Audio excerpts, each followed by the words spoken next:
de Felipe Santana, está em Nova York e vai contar pra gente. Felipe, boa tarde.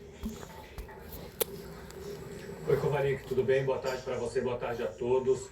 Kovalik, a contribuição do Brian Wilson para a música é enorme. Ele é um dos fundadores dessa banda lendária formada nos anos 1960, o Beach Boys, que se traduz para Garotos da Praia.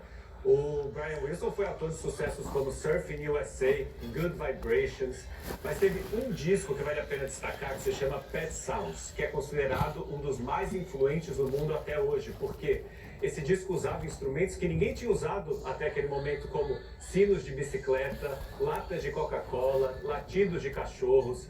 E muitos críticos dizem que esse disco elevou o estado da música pop para a arte. Esse disco foi gravado também com tecnologia de ponta, que fazia o som parecer de cinema, lá nos anos 1960, uma revolução para a época. Mas além disso tudo, teve um impacto emocional, porque esse disco tem canções introspectivas, melancólicas, que é diferente do que os Garotos da Praia vinham fazendo antes, que eles tinham uma imagem de surfistas festeiros. Até os Beatles foram influenciados por eles, pelos Beach Boys. Paul McCartney, inclusive, disse que a canção God Only Knows é a melhor canção pop já escrita. As duas bandas, Beach Boys e os Beatles, gravaram nos anos 1960 uma espécie de corrida pelas maiores inovações tecnológicas que mudou a história da música. A família do Brian Wilson anunciou a morte na página do artista, mas não deu mais informações sobre a causa, Kovalik. Obrigado pelas informações. O Brian Wilson teve uma história de vida de muito sofrimento, desde a infância. E ele fez muitas músicas de praia, alegria, sol, surf. Em uma entrevista ele disse que fazia esse tipo de música porque queria estar mais perto do paraíso. Para superar todo o sofrimento da vida dele, ele brindou o mundo com tantas músicas bonitas que falam de felicidade. Obrigado, Felipe. Até mais. Seleção masculina de vôlei estreia hoje na Liga das Nações. Eu já estou chegando aqui para deixar o Luiz Teixeira convidá-lo.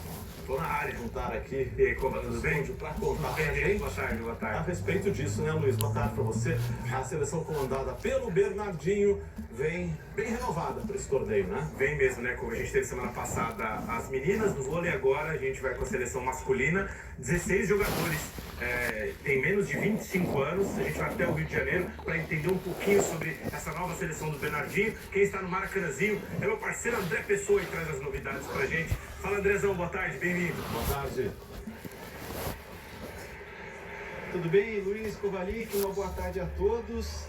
Nesse momento, Ucrânia e Estados Unidos jogam aqui no Maracanãzinho. A Ucrânia venceu o primeiro set por 25-22. Mais tarde, o Brasil vai estar em quadra às 5h30 contra o Irã.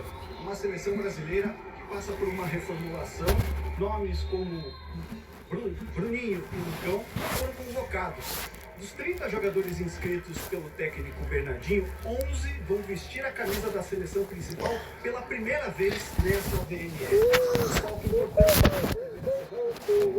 O Carelli, ele ainda se recupera de um problema no ombro. Ele é o único remanescente da equipe que foi medalha de ouro nos Jogos do Rio em 2016, aqui mesmo no Maracanãzinho. Do time titular das Olimpíadas de Paris, no ano passado, só 2 dos 7 jogadores devem estar em quadra hoje. O oposto Darlan, maior pontuador da última Superliga, e o central Flávio, novo capitão da seleção brasileira. É bom o torcedor já ir se acostumando com essas caras novas. Luiz Kovalik. Obrigado pelas informações. Tem que se acostumar com as caras novas. Hoje e amanhã, então, transmissão do Sport TV 2, seleção masculina de vôlei na Liga das Nações lá no Maracanãzinho. Cova. Maravilha, olha, 2 adversários bem cascudos. Tem que ficar de olho. Tem que ficar de olho. Agora, Luiz, no futebol, a seleção brasileira venceu o Paraguai, carimbou o passaporte para a Copa do Mundo de 2026. Resultado magrinho, 1-0, mas que dá esperança. A gente está vendo evolução, não está vendo, não?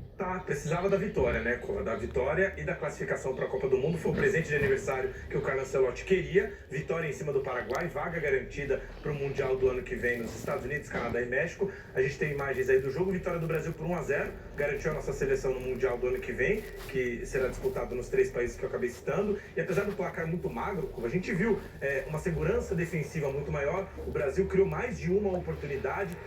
Teve falhas ofensivas, inclusive no toque final. A gente está vendo esse esse lance do Vinícius Júnior, teve um outro lance com o Rafinha também. O Alisson trabalhou muito pouco, o Brasil foi muito bem defensivamente, já são 2 jogos sem sofrer gols, a gente tinha sofrido muitos gols com os outros 2 treinadores ainda na fase de disputa de classificação nas eliminatórias, então esse 1-0 foi o suficiente para dar um alívio, além de garantir a classificação antecipada para a próxima Copa. E agora, com a vaga garantida, perguntamos para o nosso comentarista, Caio Ribeiro, o que ficou de bom dos primeiros jogos de Ancelotti e o que tem a melhorar daqui para frente. Fala, Caioba. Objetivo alcançado, passaporte carimbado, estamos no Mundial com brilhos individuais. Na fase defensiva eu destacaria o Alex, um achado do Ancelotti, um cara que não estava no radar e fez 2 grandes partidas, muito seguro pelo alto. E o nosso quarteto, todos eles foram muito bem. Mas eu destacaria a movimentação do Matheus Cunha, diferente do que a gente viu com o Richarlison, um cara que se movimenta em todos os lugares do campo, que abre espaço para a infiltração dos outros atacantes e participativo e decisivo no gol do Vini. E como é bom a gente ter a nossa grande estrela fazendo gol, o primeiro na era Ancelotti, balançando as redes e conduzindo a nossa seleção para mais um Mundial. Gostei muito. Agora são alguns ajustezinhos para a gente chegar forte para trazer essa 6ª estrela. Muito bem, vamos fazer esses ajustes, teremos tempo.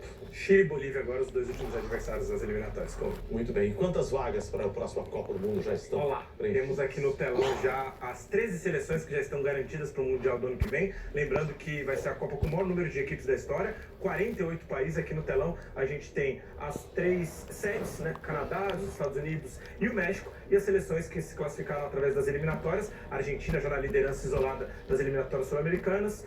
Irã, Japão, Nova Zelândia, Uzbequistão, Jordânia, Coreia do Sul, Austrália, Brasil e Equador. Temos alguns ineditismos aqui. Vai ser bem interessante essa Copa com 48 seleções. Como? Luiz, e hoje, precisamente hoje, falta um ano, exatamente um ano para o pontapé inicial da Copa do Mundo. E nada melhor do que a gente celebrar esse pontapé de um ano, essa contagem regressiva, para irmos para os Estados Unidos, ao lado da Estátua da Liberdade. Está Guilherme Pereira, já preparado para a Copa do Mundo. Como estão as coisas por aí, Gui? Boa tarde, bem-vindo, meu irmão. Oi, Guilherme, boa tarde. Oi, Luiz Covalic, boa tarde para vocês e para todos. Esse é um símbolo, né, de Nova York e também dos Estados Unidos. A partir de agora, os Estados Unidos são o centro do futebol mundial. No próximo sábado começa a primeira Copa de Clubes e hoje falta apenas um ano para a Copa do Mundo de Seleções no ano que vem, 2026, a maior Copa da história, com 48 seleções pela primeira vez em 3 países. Serão 16 cidades, 3 no México, 2 no Canadá e 11 aqui nos Estados Unidos. Hoje, a FIFA instalou o campo no estádio que vai receber as semifinais e a final da Copa de Clubes e também a grande decisão da Copa de Seleções no ano que vem, no dia 19 de julho de 2026. Esse gramado aí vai ser o gramado da final da Copa. São as primeiras imagens do tapete que vai receber a final da Copa. Vale dizer que depois da Copa de Clubes ele será retirado, vai ficar guardadinho e aí volta no ano que vem. Essa Copa do Mundo, gente, vai ter muita diversidade porque vai passar por vários lugares que lidam de formas diferentes com o esporte mais popular do planeta. E isso fica claríssimo nos cartazes das cidades que vão receber a Copa e é o que a gente vê agora na reportagem. Caminhar por Nova York é se sentir mais perto do mundo. Rich Tu tem o DNA dessa cidade. É artista plástico, morador do famoso bairro do Brooklyn e filho de imigrantes filipinos. New York é só global. Nova York é global. O mundo inteiro realmente está aqui. Todo mundo sabe, conhece e quer visitar Nova York. E essa energia se espalha.